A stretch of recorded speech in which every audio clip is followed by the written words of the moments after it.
Olá, professores, professoras, sejam muito bem-vindos a mais um encontro formativo pelo Programa de Recuperação e Aprofundamento de Aprendizagens, para tratarmos do material Aprender Sempre, de língua portuguesa, ensino médio.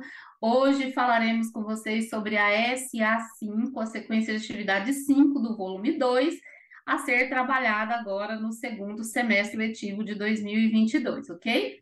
Esperamos que o nosso encontro seja proveitoso, que as nossas discussões possam contribuir para a melhoria das práticas pedagógicas em sala de aula e, consequentemente, para a aprendizagem dos nossos estudantes. Eu sou a Vanuzi Ribeiro, sou professora, sou graduada em letras, com habilitação em português e francês, sou especialista em educação infantil, especialista também em gestão e avaliação públicas, sou concluinte de mestrado em crítica literária, mas sou professora de rede pública estadual e municipal. Estou aqui para compartilhar com vocês experiências de sala de aula. Atuo no momento com formação de professores e produção de material para o ensino médio.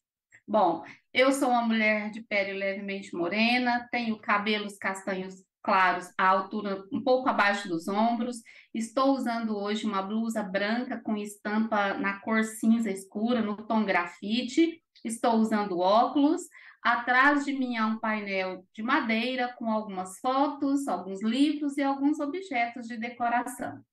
Para seguirmos com a nossa conversa de hoje, compartilharei com vocês o material, de modo que possamos dar sequência à nossa conversa.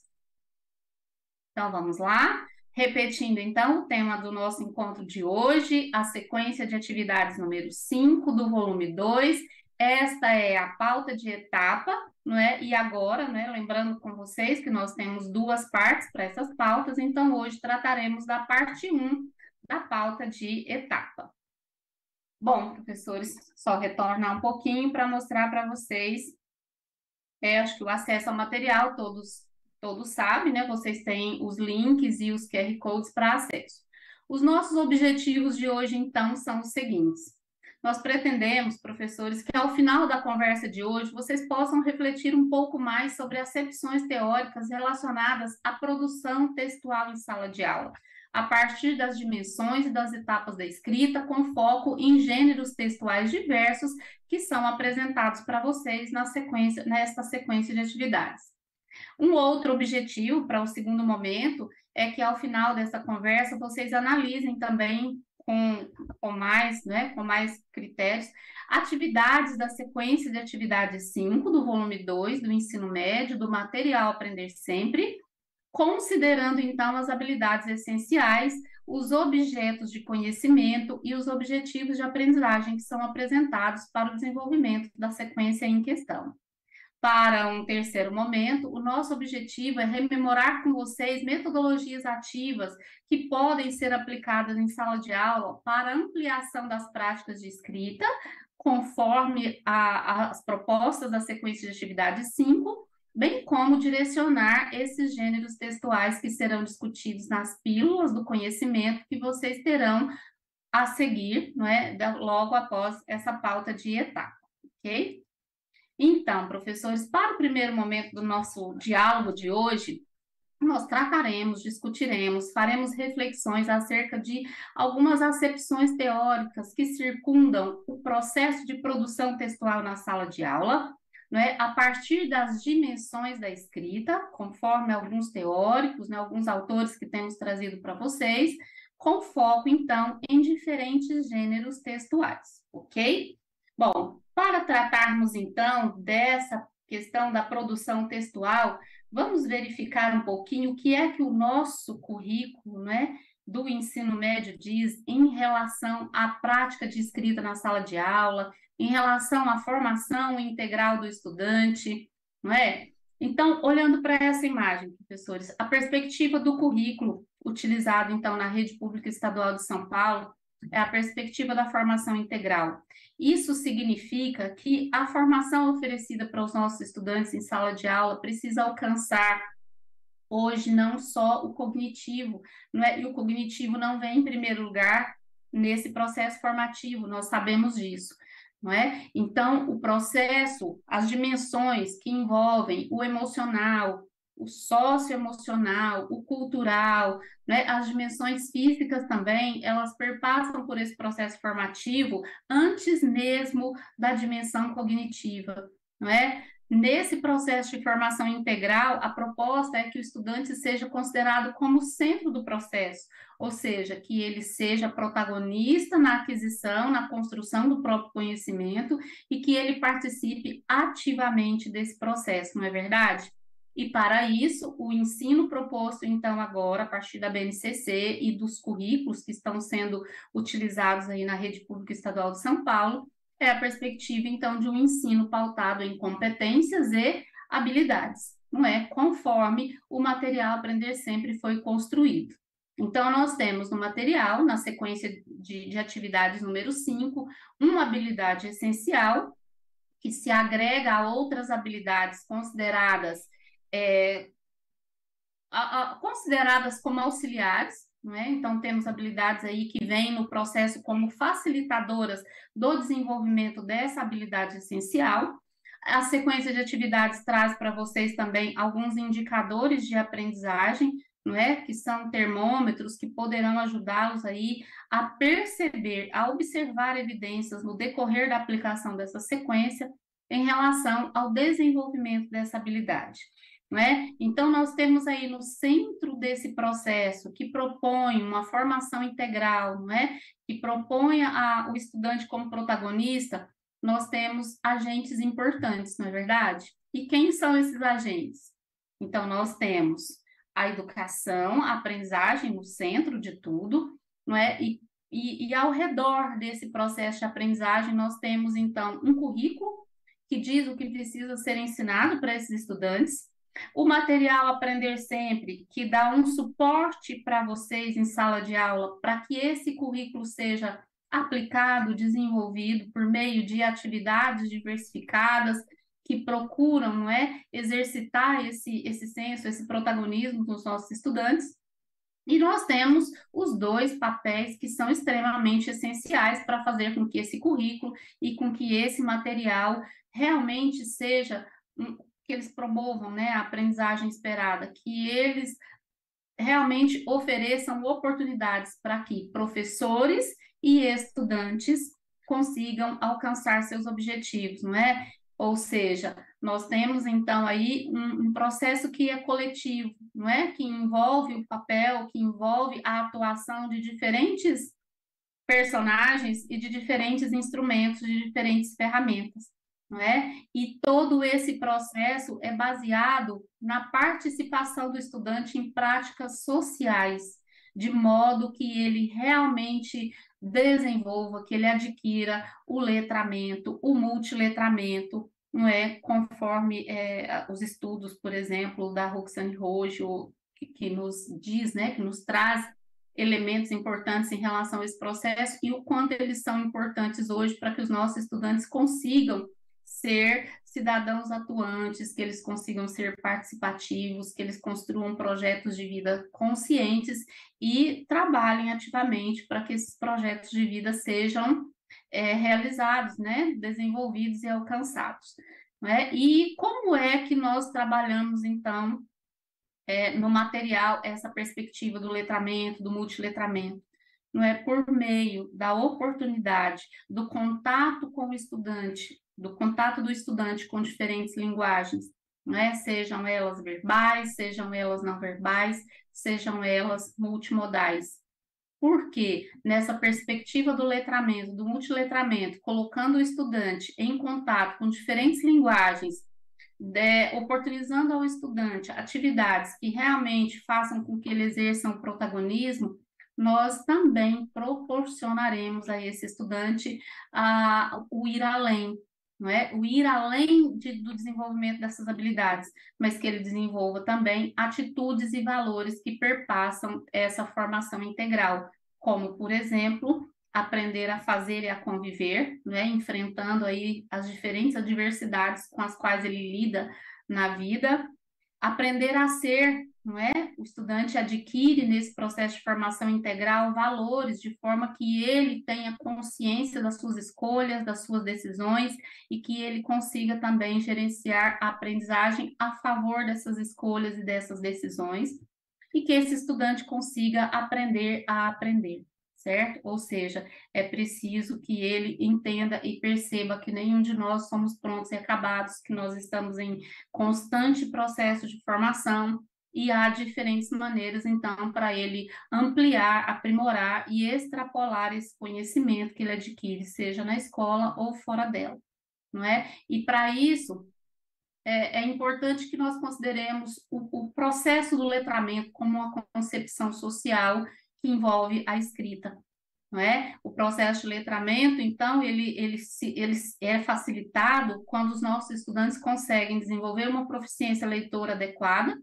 Desenvolvendo uma proficiência leitora adequada, consequentemente, eles terão práticas de escrita muito melhores e que atendam aos processos comunicativos que são estabelecidos aí em diferentes circunstâncias, em diferentes contextos, não é? Então, essa aquisição, esse desenvolvimento, letramento, multiletramento, ele se dá no material Aprender Sempre, nessa perspectiva de colocar o estudante em contato com práticas sociais diversas por meio da leitura e da escrita.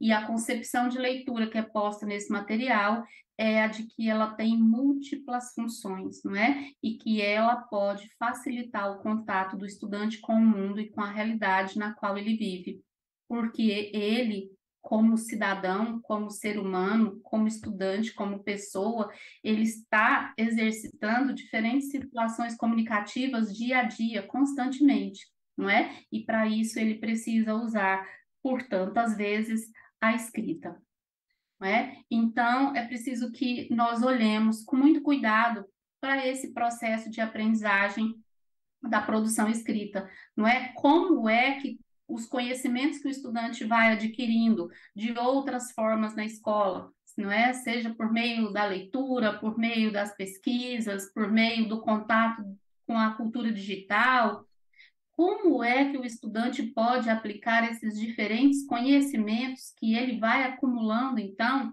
nas suas práticas de escrita, para que ele consiga construir gêneros textuais adequados, não é? Gêneros textuais que atendam realmente à finalidade comunicativa e que atendam aí a todas as características e as condições de produção desses gêneros textuais que são propostos para esse estudante. Então, nós lidamos aqui com o texto, com o texto num processo de produção escrita, em dois movimentos, a partir de dois movimentos. Então, é preciso olhar para a aprendizagem da produção escrita, não é? Como ela começa a se desenvolver lá nos anos iniciais, depois nos anos finais da educação básica, até esse estudante chegar aqui no ensino médio, não é? Então, no ensino fundamental, ele desenvolve o saber escrever, e por meio desse saber, ele vai desenvolvendo progressivamente em todas as dimensões e níveis de escolaridade processos que vão facilitar a condição de escrita, não é? O processo de escrita. E aí a gente traz a escrita para a parte da socialização. Aqui no ensino médio, nessa proposta de formação integral, que vai oportunizar esse estudante também uma integração social e profissional, é fundamental que ele aprenda a produzir uma diversidade de textos, de gêneros textuais diversos, não é? Considerando todos os recursos linguísticos adequados para cada gênero, considerando todas as perspectivas comunicativas de cada gênero e considerando também que, por meio desses textos, o estudante estabelece relações não só cognitivas, né, mas também afetivas e sociais. Então, olha como é importante refletirmos sobre a importância, né, da escrita para o estudante, para o cidadão e para o ser humano que está aí em nossas mãos e que está precisando da nossa ajuda, não é, para que ele tenha a oportunidade de ampliar essas condições, ampliar a aprendizagem e tenha domínio em relação ao processo de escrita, independente do gênero textual.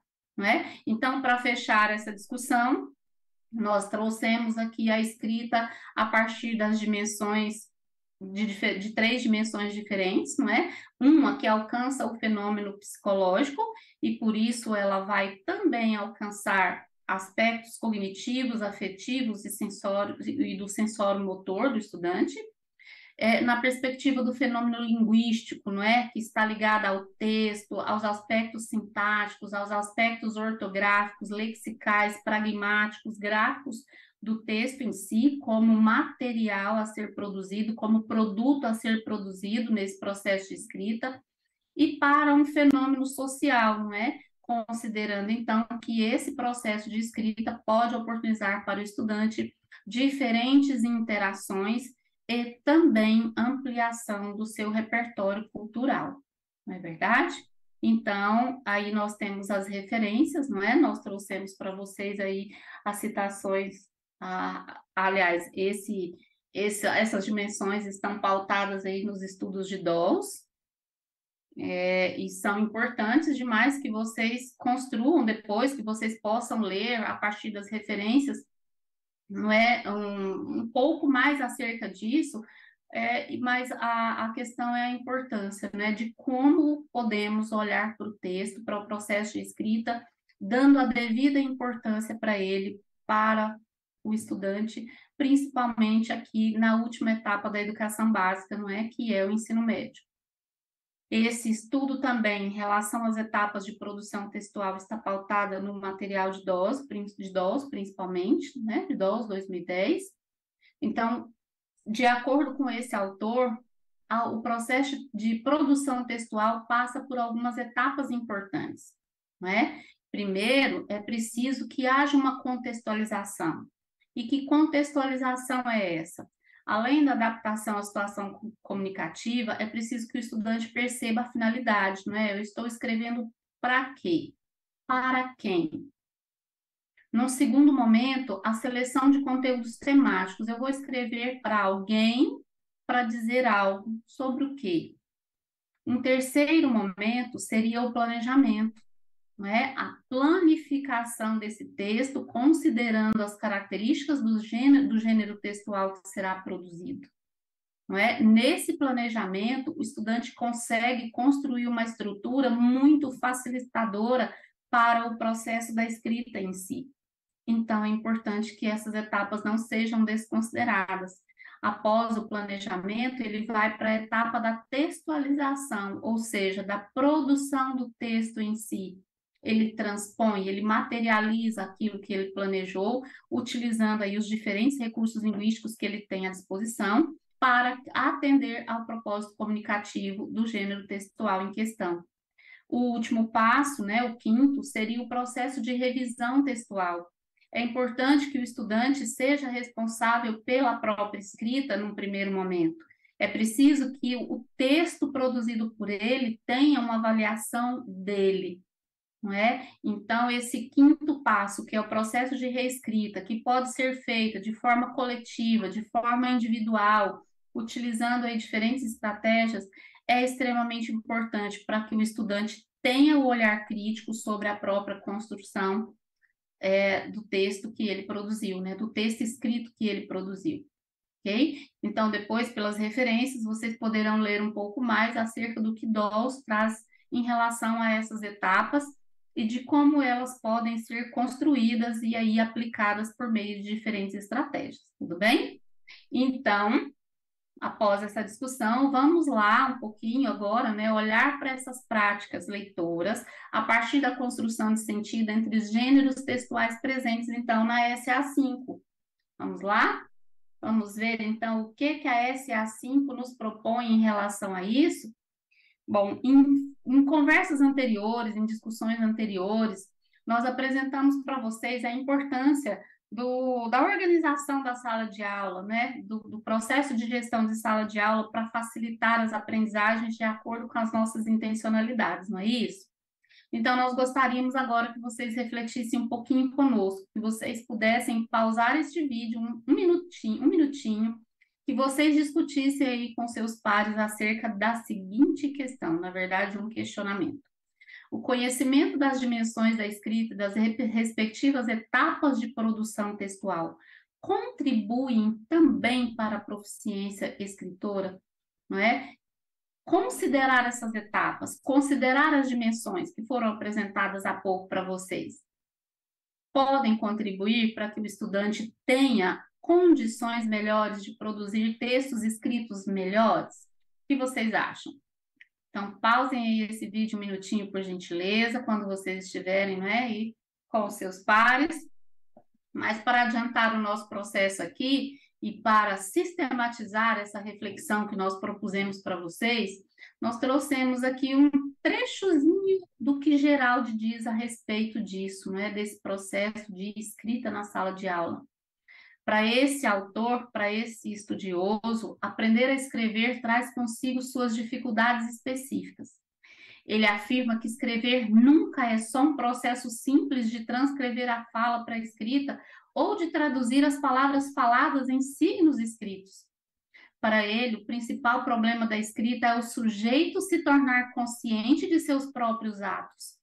Em suma, escrever significa conscientizar-se de sua própria fala, ou seja, prestar atenção aos recursos linguísticos mobilizados ou mobilizáveis segundo o projeto do dizer definido para o texto em elaboração. Isso tudo pode ser sistematizado por aquele esqueminha, não é?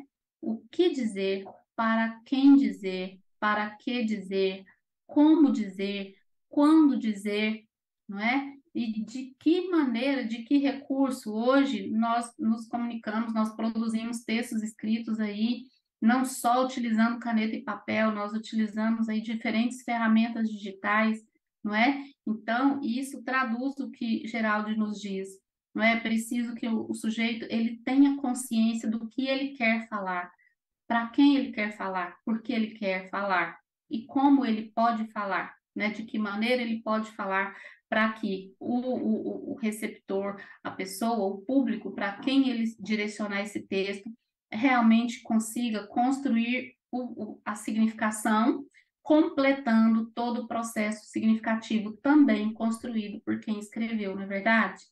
Então, professores, para dinamizar esse processo de escrita na sala de aula, as habilidades essenciais que estão postas para a sequência de atividade 5, né, da primeira, segunda e terceira série, estão relacionadas a esse processo de produção textual. Então, aqui na primeira série, por exemplo, nós temos uma habilidade que fala de relacionar o texto, tanto na produção quanto na leitura e escrita, com suas condições de produção, contexto histórico-social, de circulação. Olha só como essa habilidade nos direciona para o que Geraldo acabou de nos dizer. Não é verdade? O que é possível fazer?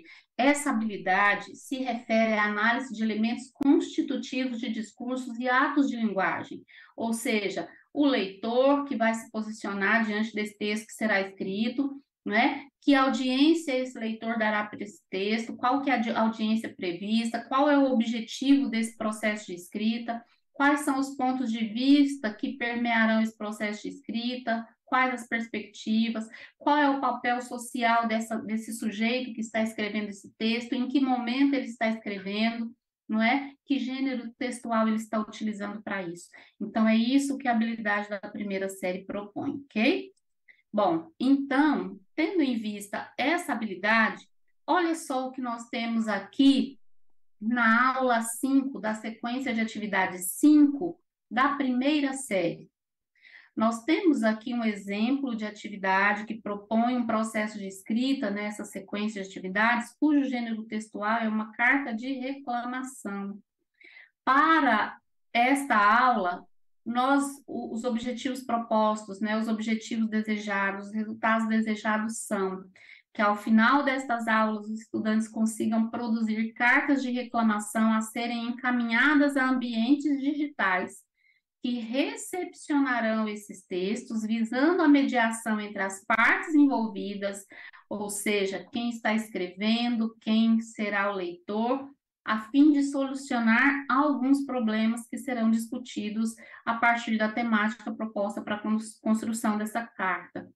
Pretende-se ainda que, ao final destas aulas, os estudantes consigam utilizar, ao produzir esse gênero textual, conhecimentos relacionados à norma padrão, desde os elementos gramaticais até os semânticos, que contribuem, então, para a coesão e coerência textuais. Então, na atividade da aula 5, da sequência 5 da primeira série, nós temos aí uma atividade que propõe para o estudante, né, a produção, então, do gênero textual carta de reclamação.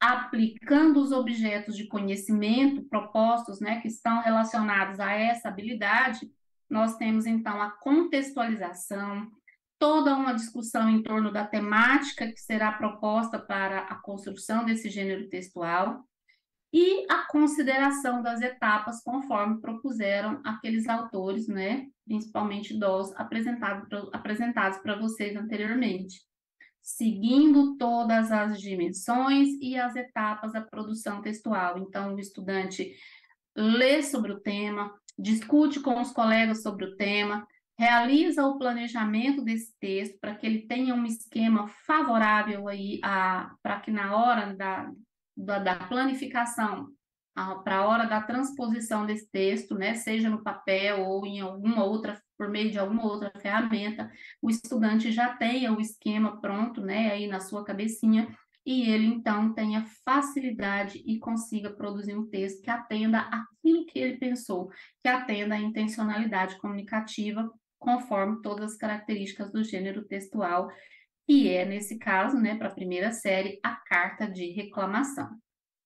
Para a segunda série, né, na SA5, nós temos também uma habilidade que traz grandes possibilidades relacionadas à produção escrita. Essa habilidade da segunda série, a M13LP46, né, ela está relacionada ao compartilhamento de experiências de significação, seja na leitura, na escuta, na apreciação de textos literários, em práticas como roda de leitura, construção de tertúlias literárias, leituras em duplas, entre outros. É uma habilidade que pode proporcionar aí inúmeras, né, situações favoráveis para as produções textuais do estudante, né? Essa habilidade, ela coloca o estudante em contato com os gêneros do campo artístico, do campo literário, né, artístico literário, que é extremamente importante para desenvolver aí o pensamento crítico do estudante, colocá-lo em contato com visões de mundo de diferentes épocas, para que ele, a partir disso, aprenda a construir a sua própria visão de mundo, não é? Ampliar e consolidar o seu pensamento crítico, de forma que isso seja também um facilitador para eles no momento da produção textual, ok? Então, para a sequência 5 da segunda série, nós trouxemos aqui como exemplo a análise das aulas 7 e 8. As aulas 7 e 8 da sequência de atividade 5 da segunda série propõem, então, que os estudantes, a partir de toda essa leitura de textos literários, né, de gêneros textuais do campo artístico-midiático, que eles, então, vá para o momento de produção, né? Ou seja, aqui, gente, na sequência de atividade 5, a proposta é um pouco mais ousada, não é? Para que os estudantes produzam uma revista, um fanzine. Essa revista poderá ser digital ou não, isso vai depender das ferramentas que eles tiverem à disposição, não é? Mas olha como a atividade dessas aulas propõe o percurso que o estudante terá de desenvolver para ele chegar, então, à produção dessa revista. Eles terão de coletar informações em sites ou materiais impressos diversos, eles terão de organizar essas informações a partir das pesquisas que eles desenvolveram, eles terão de se organizar para criar um título para essa revista, não é? Que poderá ser feito em formato de painel, ou um painel, se eles preferirem. Eles terão de definir quais partes comporão a revista ou o mural, caso eles escolham o mural. Eles terão de selecionar resenhas de obras literárias diversas, trechos de obras lidas, imagens relacionadas a essas obras, comentários feitos pela turma, entre outras tarefas. Portanto, eles terão de escrever aí em diferentes momentos. Eles terão de verificar quais ferramentas digitais poderão ser utilizadas para a organização dessa revista.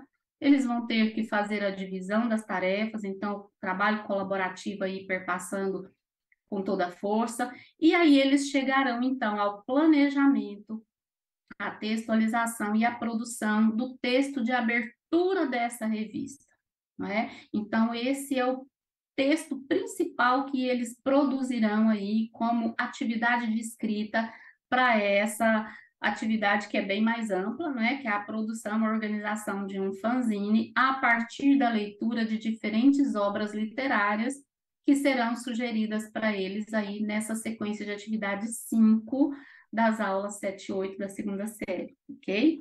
E por fim, não é, há um outro processo que não foi citado anteriormente, mas que é extremamente importante, a divulgação dos textos dos alunos, né? É preciso que eles vejam sentido nas produções. Então, divulgar os textos dos estudantes, seja entre eles, entre a própria turma, ou em meios, em ferramentas, em plataformas digitais também, ou outras ferramentas digitais, ou construção de painéis, construção de murais, para que os textos deles sejam lidos, apreciados. Isso valoriza muito a produção textual e é extremamente importante também. Então, vamos lá para a terceira série? Então, para a terceira série, nós temos uma habilidade que nos diz o seguinte, não é? Considerar indícios de valores presentes na contemporaneidade manifestos na tessitura de um texto. Para a terceira série, a proposta é a produção textual de um seminário.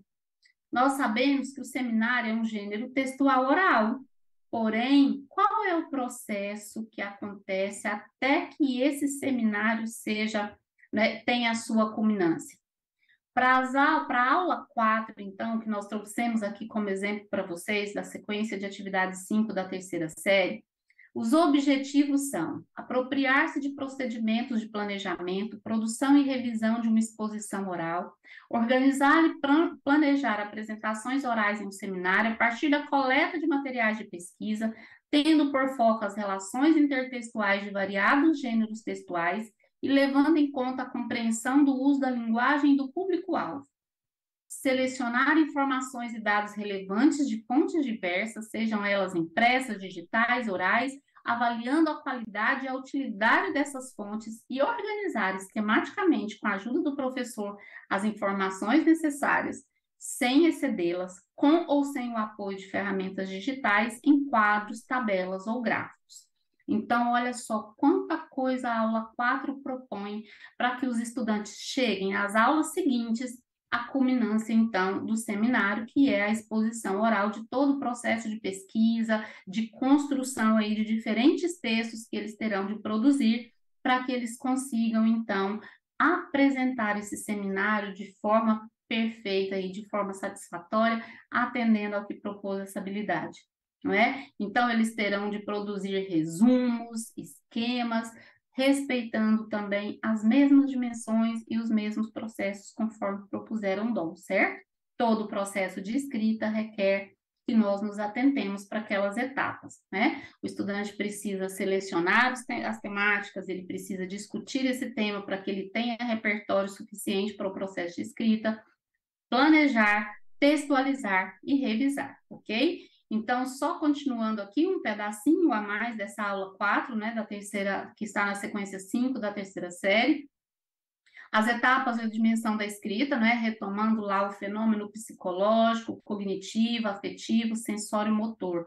Olha só, para essa aula, os estudantes terão contato com o texto O que é Seminário. Após a leitura desse texto, há um conjunto de orientações para auxiliar no planejamento do formato das apresentações, se serão online ou presenciais. Serão definidas as funções e tarefas designadas a cada integrante dos grupos, além de, juntamente com o professor, a duração do tempo das exposições e como eles farão essas exposições.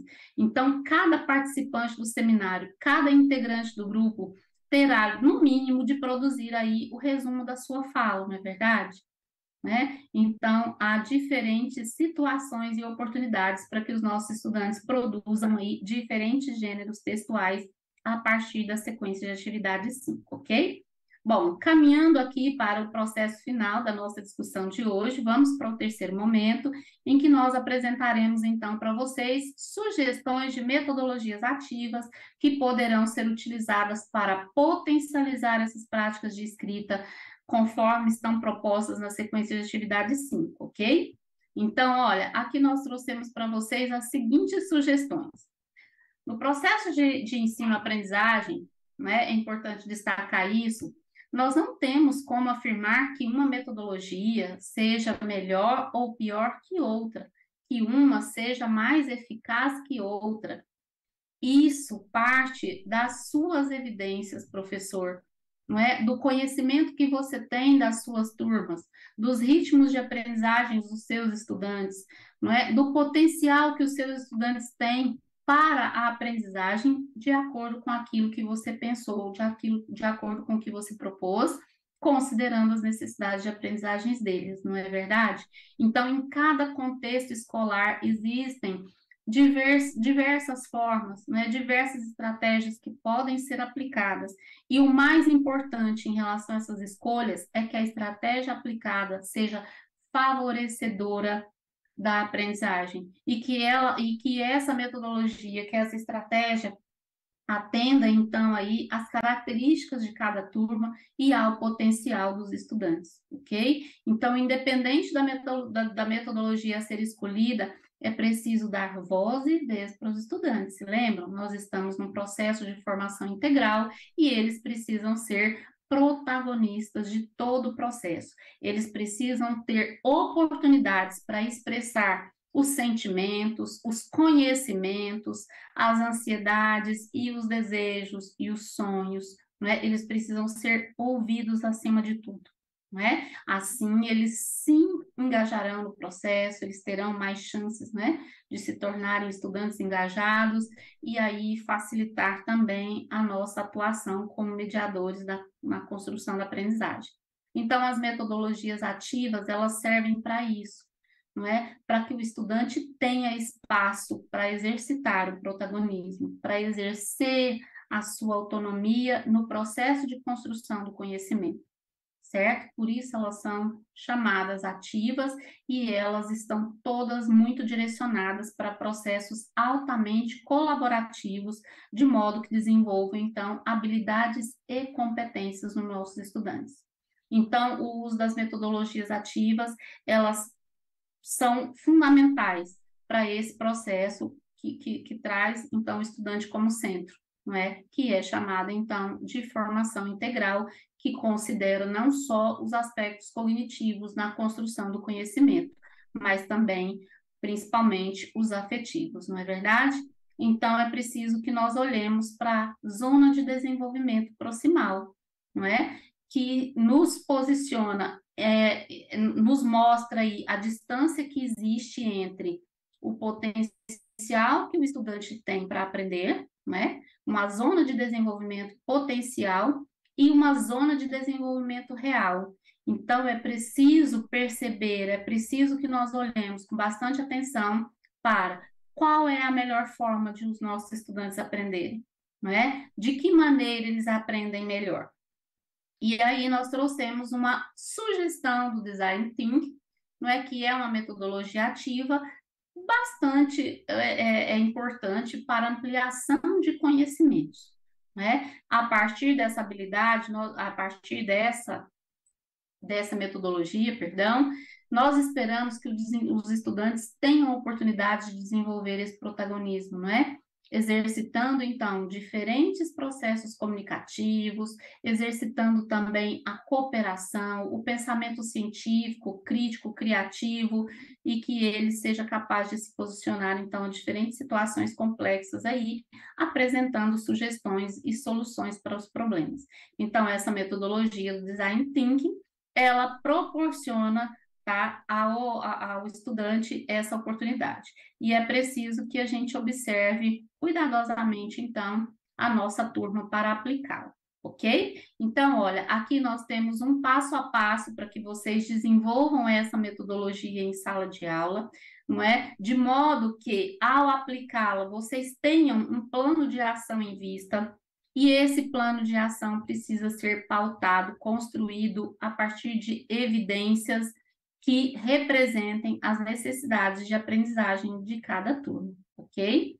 Né? E ela pode ser, então, considerada, construída dessa forma, ela pode ser uma importante ferramenta para desenvolver as habilidades previstas, propostas nessa sequência de atividades 5 das 3 séries do ensino médio, ok? Então, deixaremos aí com vocês a cada etapa, o passo a passo, para que essa metodologia possa ser utilizada. Deixamos também depois algumas indicações para que vocês possam ler um pouco mais sobre ela, né? E aqui, só para retomar com vocês, então, como acontecerão as formações relacionadas a essa sequência 5, nós temos a oportunidade de falar um pouco mais sobre Design Thinking na pílula do conhecimento que virá para vocês em relação a essa sequência. E depois também na segunda parte dessa pauta de etapa, em que esses conhecimentos serão aprofundados, serão um pouco mais discutidos, tá? Com um pouco mais de aprofundamento, para que vocês tenham também suporte para desenvolver a sequência e fazer com que todo esse material seja muito potente para desenvolver essas habilidades e promover a aprendizagem, ok? Então, essas pautas formativas, assim como as pílulas do conhecimento, que são gravações de 5 minutos, mas que trazem, não é, análises importantes das aulas, sugestões interessantes em relação ao desenvolvimento e aplicação dessas atividades, podem ser acessadas por meio desse endereço eletrônico que aparece para vocês, assim como por meio desse QR Code. É importante que vocês explorem todo esse material num espaço coletivo, que também deve ser colaborativo, para que essa sequência de atividades possa ser amplamente aproveitada, não só por vocês, professores de língua portuguesa, mas também por outros professores de outros componentes ou até mesmo de outras áreas do conhecimento, tendo em vista que nós temos aí no ensino médio uma proposta de ensino por área do conhecimento, não é verdade? Então, nós já estamos exercitando isso na primeira série, na segunda série, para o ano que vem virá essa proposta curricular nova, né? Mas é importante, o trabalho colaborativo favorece amplamente tanto a nossa prática, né, como mediadores do conhecimento, quanto a prática do estudante como protagonista e como participante ativo no processo de aquisição do conhecimento, não é verdade? Então, nós temos aqui, olha, nós teremos, em relação a essa pauta de etapa, a pílula da primeira série, que falará, que trará abordagens um pouco mais aprofundadas em relação à carta de reclamação, e há uma outra metodologia ativa, que é a instrução por pares, que também poderá ser aplicada para o desenvolvimento dessa sequência de atividades 5. Para a segunda série, a nossa proposta de pílula vem com uma discussão relacionada, então, à construção da revista digital, do fanzine ou de um mural literário, os estudantes poderão escolher, e a metodologia ativa sugerida para isso é a aprendizagem baseada em projetos, que também é bastante interessante. Para a terceira série, a pílula do conhecimento retoma o gênero textual seminário, não é? O principal gênero textual apresentado aí na sequência de atividade 5, relacionada à obra Morte e Vida Severina, e a metodologia ativa proposta para a realização, não é? Para a execução, aí, para a potencialização dessa sequência, é a rotação por estações, outra metodologia ativa bastante interessante, e que poderá contribuir e favorecer o espaço de aprendizagem, ok?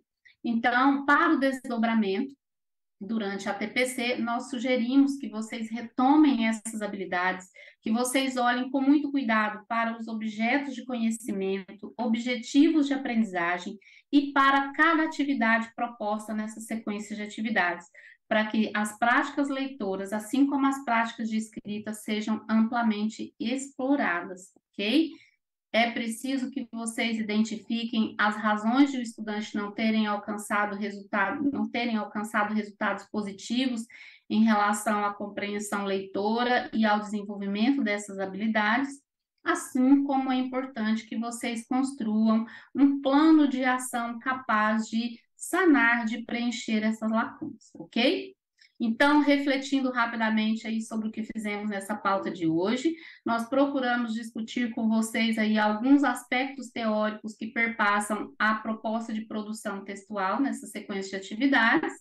Para o segundo momento, nós apresentamos as atividades para vocês, exemplos de atividades dessa sequência 5. E por último, então, sugestões de metodologias ativas, ok?